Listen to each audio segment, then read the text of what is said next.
Hi, my name is Bob Sjogren, and I am so excited to tell you about this book, I Heard Good News Today 2, Big Life. Many of you have read I Heard Good News Today. It is short stories speaking of the geographical and chronological growth of the gospel. It shows how the gospel got out from Jerusalem to Irian Jaya. Kids loved that book. Well, let me tell you, kids are really going to love this book. I want to tell you about it. Back in 2012, I got an email from a man named John Harima. He said, "You don't know me, but I read your book, Unveiled at Last," now titled God's Bottom Line, back in 1999, and it changed my life entirely. I ended up selling my business and starting a ministry in India. I called it Big Life. It is now spread throughout the 1040 window, and we have seen multiple people from various religions come running to a new faith in Jesus Christ. In fact, we've seen over 180,000 former Muslims, Buddhists, and Hindus come to know Christ, and we have planted over 12,000 churches. When I read this, I was blown away. I thought, I've got to meet this guy. So that's what I did. I was speaking at a perspectives course in his area and went and saw him.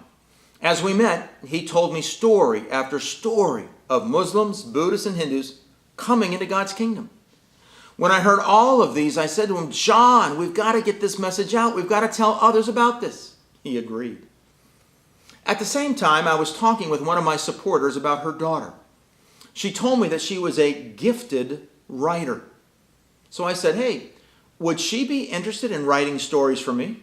She said, "Absolutely, she'd love to." As a result, I got 65 of the best stories from National Believers from Big Life and sent them to a young 14-year-old homeschooled girl named Carissa Robertson.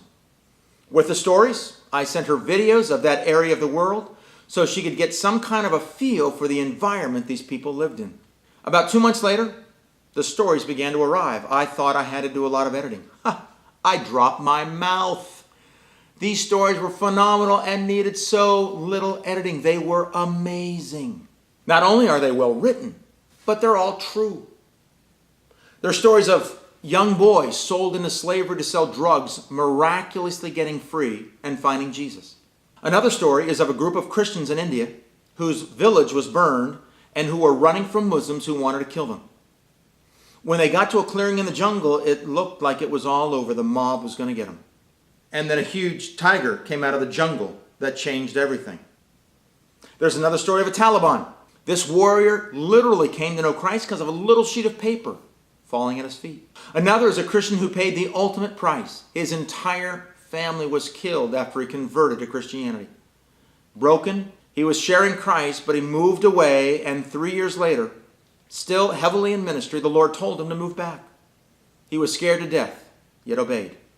He ended up not only leading many people to Christ, but won his family back to Christ and ended up baptizing the very people who murdered his wife and children. These are real, gut-wrenching stories. They will challenge your child's faith as well as your own. And to make it all real, there's a flow chart in the opening pages showing who led who to the Lord and how it grew. This is a great family read. Your kids will love it. It's also a great book to read to your grandchildren as well.